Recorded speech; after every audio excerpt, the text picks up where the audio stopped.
Okay, we'll start the meeting 7:01. Good evening, everybody.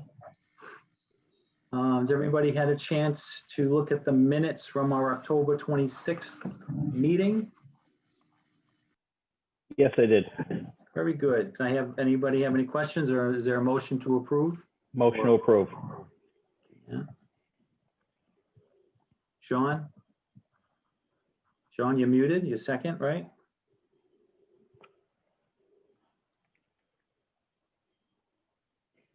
Yes, I'm second. Okay.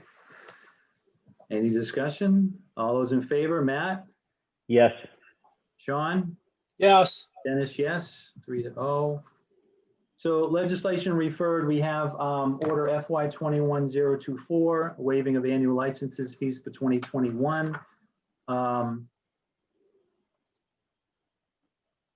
Mike, I don't have a problem with what we're trying to do here, but I do think that we're missing some businesses. And I think we do need to try to be fair to everybody. And I was just on the finance committee meeting for as long as I could stay, so I could get here. And they were debating this as well, and they had a lot of questions, and wondering whether it's something that they can continue to discuss. And I couldn't really answer them. I said, I don't know. I think that this is on our agenda for tomorrow night. You know, your recommendation is important. I don't think it can go forward without their recommendation. Am I correct? Because it's a financial matter. Right. They just had a lot of questions regarding the amount and so forth. So Lori happened to be in on their meeting tonight, and she was saying that just, correct me if I'm wrong, that just the alcohol and common vic waivers, just those two alone would probably come to about $80,000 to $100,000 in revenue. So, Right. but I guess my question to you is, for example, like the Black Hat Brewery, are they in this under the all alcohol license, for example, or what annual fee do they pay out if it's different than this? So, good question. They actually pay something less than all alcohol. They get a unique license issued through the ABCC, so theirs is $1,000. So that example is $1,000. So, for instance, Greyhound Tavern would be about 2,000, just a little over 2,000, because they're an all alcohol. Right. So, but I think the intent was, let me just go back and look at the actual order. I think the intent was all right across the board, all the alcohol. So this isn't limited to just all alcohol. Okay, so and that's one of the questions I have, because I don't have a problem going forward with this, but I just want to make sure that we approve this, and then some people say that they had to pay and others didn't, just to try to be fair to everybody. For another example is like the fitness center. Now, I don't know what annual fees they pay. Hair salons, nail salons, tattoo parlor. I mean, I just want to be fair to everybody and making sure that they're covered in here. We have one, I believe, we have one antique dealer in town. So I mean, if we're gonna, help one out, we should help out others that just have one. So I just want to, and I'll bring this up tomorrow night too. I just want to make sure that if we're going to waive fees for annual license renewal fee, I guess that's the point, the annual license renewal fee, that we're fair to everybody. Right. And so just in terms of a little background, these are all of the licenses that you issue, or renewals that you issue on a annual basis. A place like Bridgewater Fitness, I don't think they have any annual licensing fee. They do probably through the state. They've got probably a corporation that controls it. So, but I don't believe that there is any. Well, I know there's no annual licensing fee that they pay. So it's licensing is such a a challenging issue because so much of it is governed by state. All of these that you see here, you're required to license. So antique dealers, why antique dealers and not, somebody that sells comic books, for instance? So and I guess I'd ask Matt, is it your or Tim's intention to just do the licensing fees? Or would you want to expand this to annual inspection fees as well? Or just stick to the licensing fees? Because then the inspection fees, they pay a lot. They pay a lot for that. They pay the fire department does an inspection, the Board of Health does an inspection, the building inspector does an inspection, and those are annual fees. Annual inspection fees, I should say, not licensing fees. So I just want to make sure that, you're pretty much your pretty much intent is to do the licensing fees, not the inspection fees. I guess that's. Yeah, Dennis, and I think that was originally the intent. And, to your point, and you have a lot of great points about it being fair and equitable. I think Tim initially honed in on these particular fees as something that was under our control and something that we'd be able to do. Certainly, we could look to expand it. We are trying to find a way in this order to support local businesses as we see a number of them potentially on the brink of, having to close due to COVID. This was something that the council could implement to try to help them out in some way.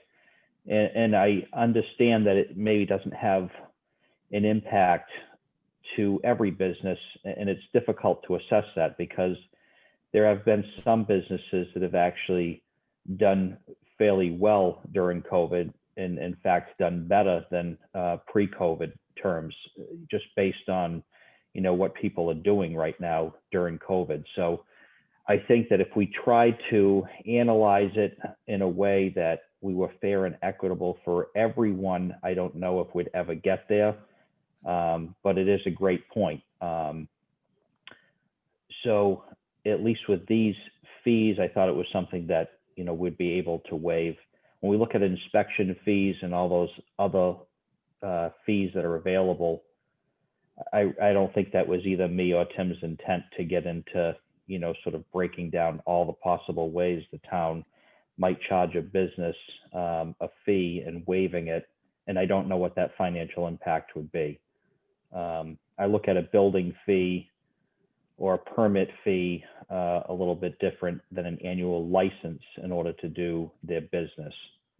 I hope that helps in some way. Yeah, I mean, someone that wants to come into town and build a house, I mean, they're going to have to, if they're in a position to be able to go forward with a project like that, I think they can go forward with paying the normal fees. But like you say, the businesses out there that are struggling and are going to head into a very dark period where they're going to be struggling even more, anything we can do, obviously, I think we should help them. But I just want to make sure that we don't try to miss anybody and then they come and complain to us and say, well, like a common vic license and an alcohol license, the way it's written would certainly help, package stores, convenience stores, the supermarket in town.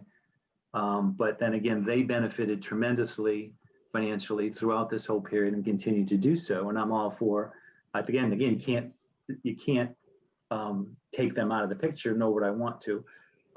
But like someone like the Bridgewater Bagel Shop, for example, she pays a $15 a year milk fee just to do milk. I didn't know that. $15 a year for milk, $100 for common vic. Then she has her 3 annual inspections. So, and I know I heard the Better Bean is really not doing very well. Not that $100 or $200 is going to save them, but it shows that we're thinking of them. I agree with you and Tim on this. So, so I guess my question is, did Michael leave? No, Michael's still there. I'm here. Yeah.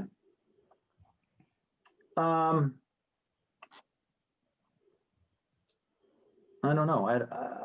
I guess the question is do you want to include the annual inspection fees or just let it go? So the Black Hat Brewery doesn't pay any fees to the town on an annual basis. They pay that pouring license to ABC. So, so there's a portion of and that's the other thing I should mention, just as background. The annual license, the bulk of that, the numbers that I gave you, that $1,000 and 2,000 and so on, those come to the town, but there is also a portion of the total licensing that goes to the state. And we can't waive that that portion. So we would have to collect that portion. But it pales in comparison in terms of amount. I think it's $200 per. The state portion is like $200 for the alcohol establishments.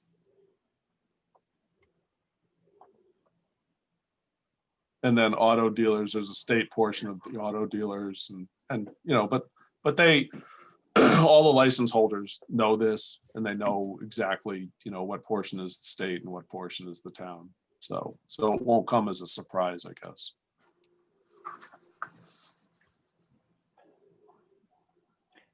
Dennis, through you to Michael, if I could. Sure. I'm sorry.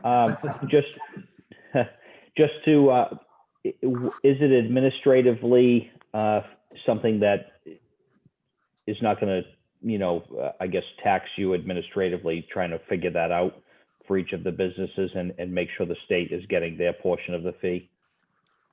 The state portion of the fee won't be an administrative challenge. I think, you know, dealing with, you know, refunds for those that have already paid will be a little bit of a challenge. But honestly, you know, I think to all your points, you know, we know the point and we'll deal with that. That's not, you know, that shouldn't be a stumbling block to the whole, you know, the principle of the matter. So we're really not, you're really not going to waive it then? You would collect it and send it back to them, or just tell them, how would this work though? If it says waived, but yet a piece of what they pay goes to the ABC, when you send them an invoice, does it say send $800 to Bridgewater and $200 to the state? Is that how it works? So yes, for alcohol. So for the alcohol licenses, they actually cut a check to the ABCC or the Commonwealth, and then they cut a check to the town. For class 1, 2, 3 auto dealers, it's a little different. We have actually, and same with entertainment, we actually have to separate them out and explain to folks, okay, it's one check, we collect it all, and then we have to transfer to the state a small portion. But as I say, those are, you know, almost nothing in comparison to certainly alcohol licenses. So you would send a bill out and you would just, our portion would be zero, or our portion would still be on there, and then they'll send it in, you just reimburse them later on, or? Well, we've got, so licensing season, you know, culminates probably your next meeting or your second meeting in December with all of the you know, the renewals. So some people have already paid. So for those that have already paid, we you know, issue a refund. And then for those that haven't paid yet, obviously we would just send out a bill for the, if there is a state portion to the fee, then we just send the bill for the state portion of the fee. We wouldn't bother collecting the town portion. That makes sense.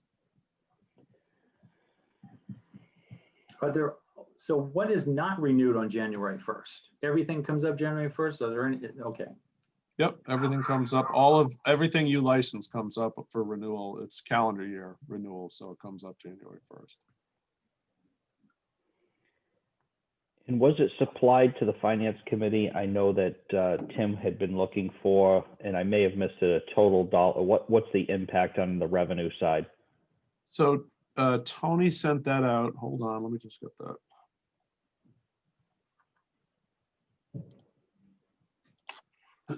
So the total, if alcohol and Common Vic together, last year's collection was 94,000. So those are by far the big ones. And then after that, you'd be not a huge impact after that. He didn't give me the breakdown of the, I don't think, let's see, of the other pieces. But to give you an idea, Dennis is right. We've got one antique dealer, that's $60. We've got 2 or 3 secondhand gold pawn shops, that's $100 for the license. Annual entertainment license is $150. Porsche, $50 I think goes to the state.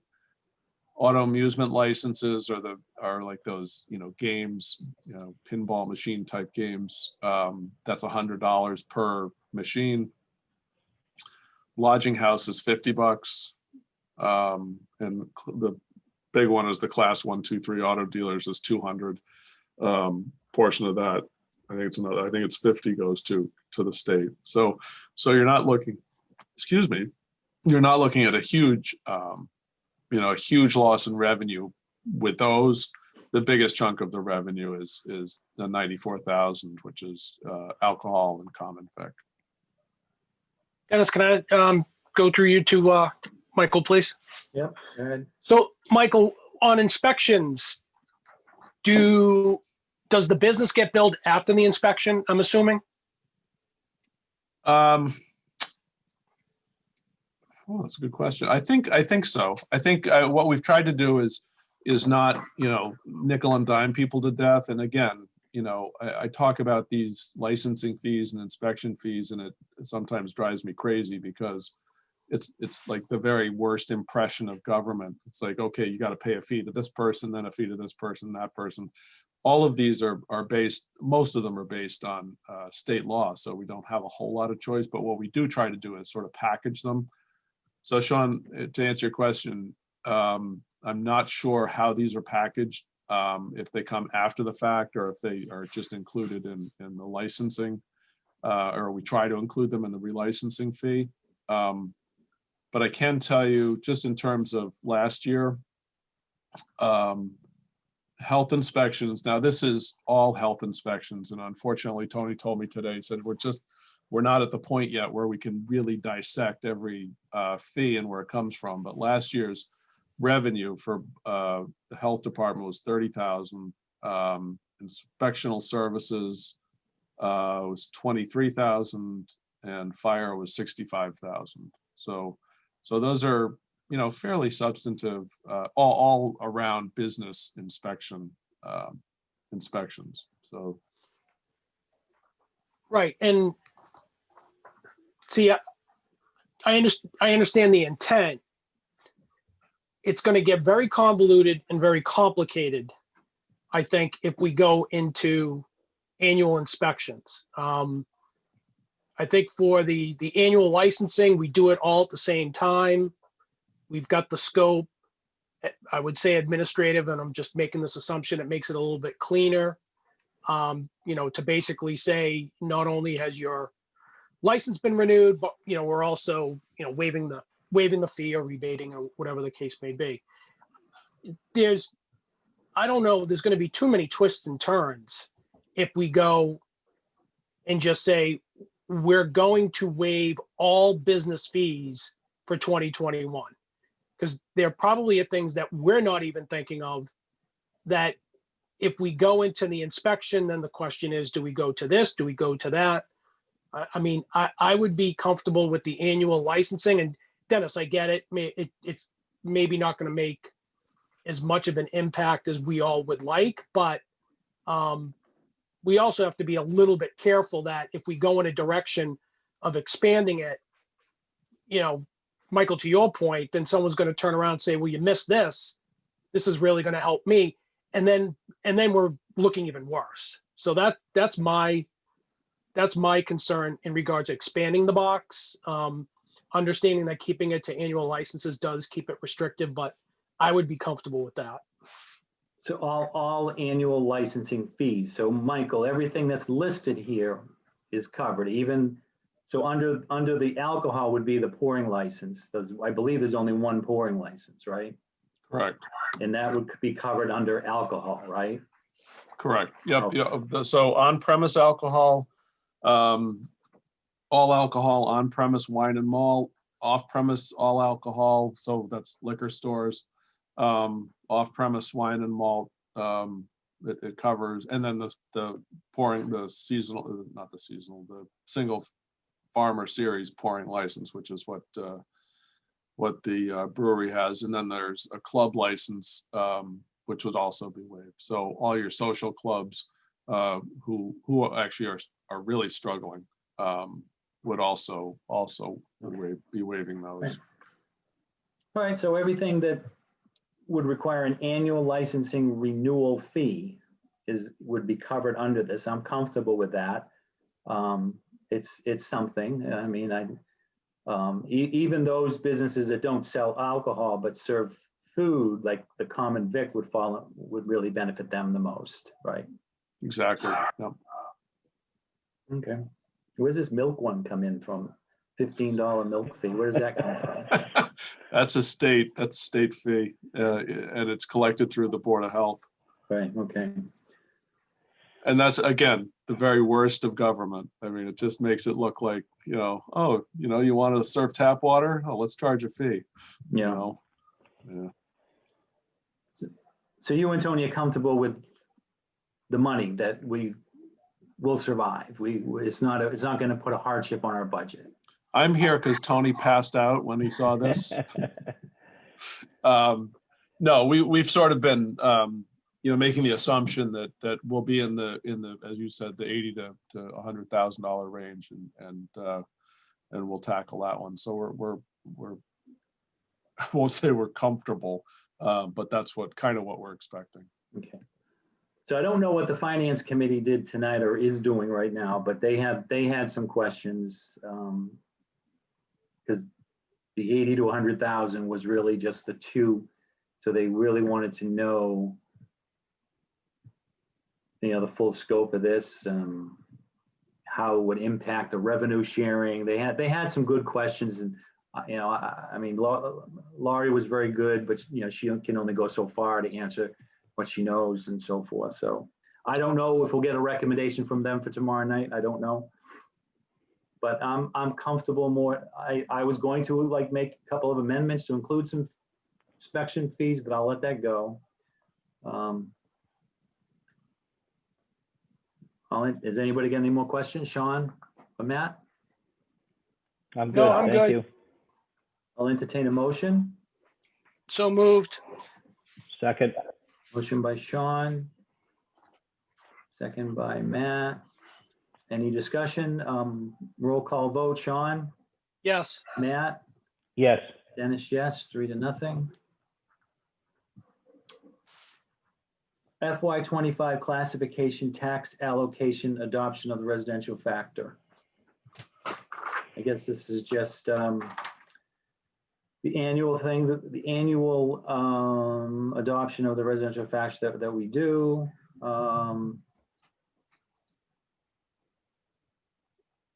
Anybody have any questions on this? mean, I this do is- not. I don't either. There's So the only really thing- nothing we can do. No, we will call for a hearing tomorrow night, and then we'll come back to this Right. in our second December meeting, or in January, 2nd December meeting. No, it's gonna be, but it'll be, actually it might, no, it's gonna be your first December meeting. I'm pretty sure. Even though it's only a week later? Yeah, because the hearing's already been set. Oh, it's right, okay.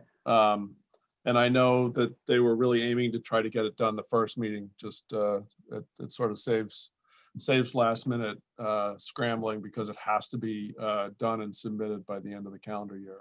Because essentially you're setting the tax rate, and DOR has to approve everything that happens before we can set the tax rate. So they want to race to be able to get that done and the tax bills out. Yeah, that's a big annual fee. It's a big annual fee there, Mike. Anyway, That's a big fee. the big fee. Is there a motion on the moved. classification? Motion by Second. Sean, seconded by Matt. Any discussion? Sean, Nope. Yes? No, no discussion. Okay, now we're gonna vote. Sean? Thank you. Yes. Asked and Matt? answered. Yes, Matt, yes. Dennis, yes. 3-0. FY '22 budget resolution, that's in your package. Yeah. What is he trying to do now here? Let's see. I will be brutally honest. I don't particularly understand what we're supposed to do with this per se. I think, and again, I'm probably in the same boat. I think the intent was to involve the finance committee a little more this year and provide some language and any recommended changes from their perspective. So this, what you see in front of us is the nuts and bolts of what was there last year. And I would Again, assume, yeah, I mean, I was on the meeting tonight. I know I had a very short window of time to stay on to their meeting. But it was on their agenda. It was on the budget. It was on the finance committee's agenda tonight under a discussion item, discussion on finance committee's involvement in the town council finance decisions. So I said, okay, that's interesting. So I hope, and it was with Bill, the discussion was with Councilor Wood, which is fine. But I couldn't stay I couldn't stay, I had to get off the meeting. They hadn't gotten to that part of the agenda yet. And I did not see Councilor Wood on the meeting by the time I left. So I don't know what transpired at their meeting regarding that. But the bottom line is, Matt and Sean, you both know that we do, starting in as soon as we start the budget process, and we have joint meetings with them throughout the winter and spring until it's approved. So their involvement is very important in the budget process. Our involvement in interfering with their role is not how it should be. They should be able to do their work without influence or interference from any council members. I don't care. We can give them advice, but when we have joint meetings, it's more of an educational for all of us, and to understand the budget, message that the town manager puts together and the numbers that the finance director puts together. This upcoming budget, fiscal '22, as we said last year, I think it's going to be, I don't think it's going to be a quick one like this one either. I really think we're going to limp along and not get anything from the governor in January. Could be later. I'm not sure. But the bottom line is that the Budget and Finance Committee and the Finance Committee, we have several joint meetings throughout the budget process. So, and they should be involved in it. I don't know why we need, I don't know what more inclusion they need to be in our decisions when they're involved in the decisions as we move forward. So you're right, Sean, I don't quite get this, but Matt, maybe you have some insight on this resolution. I don't know, but there is a budget resolution that's put forward every year, and it's always been sponsored by Bill Wood, and it's pretty boilerplate in a sense.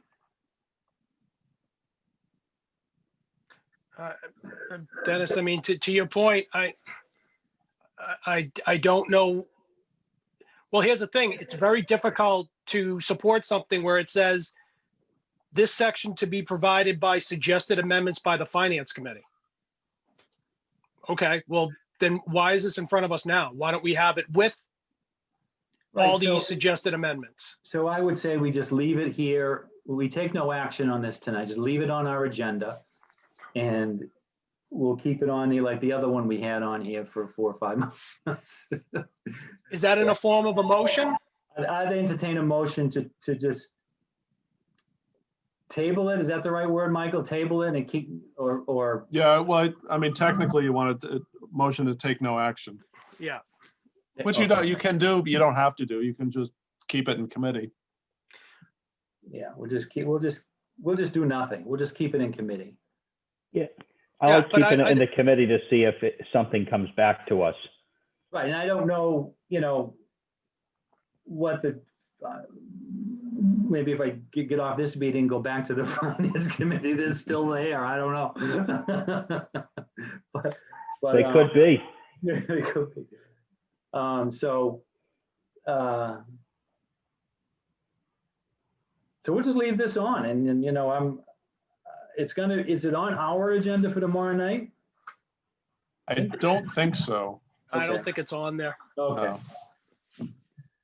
So we'll keep I mean, this on this is here. not, Dennis, this is not something that's time sensitive. That's right. You know, So, I'm very comfortable doing nothing and just leaving it here. See, but I just want to try to make it clear somehow to the finance committee that they're included. We include them in on the process. And I guess now with this resolution, they'll be included in the development of the budget. So I don't know if that's the direction. I mean, and the town manager gets enough from us. Now he's going to have to listen to 7 or 8 more people. I don't know. no, I mean, I know Michael and I had a brief conversation about this a while ago, but I don't particularly understand where the notion is coming from that the finance committee really has no right to be involved outside of their meetings. Like they're not able to, you know, be part of a town council meeting, which couldn't be farther from the truth. We just need to know, you know, when they want to be on. And I don't know if we've ever told them no. They obviously, if they don't have a meeting at the same time we do, they're more than, you know, more than welcome to come to these meetings.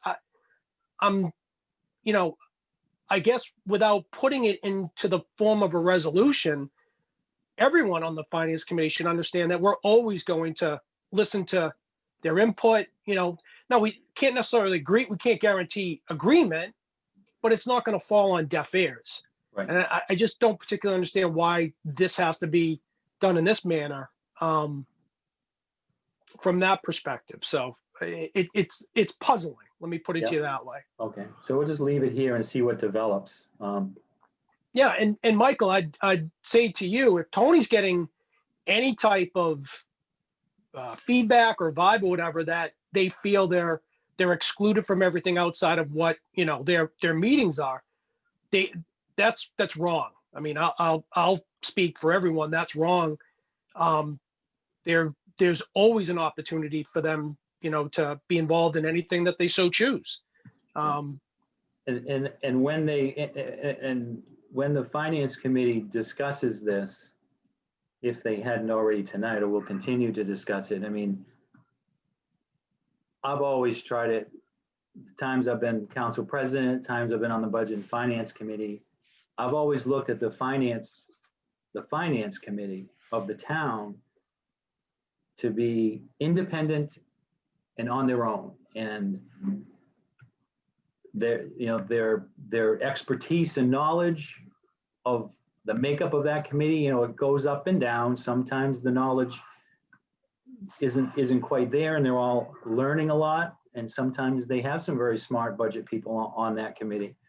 So, but I've always, in my own way of doing things and respecting the work that they do, because that's how I got my start, is to let them do their job without interference. Let them ask the questions, include them in when we get the budget developed, and we go from there as a team.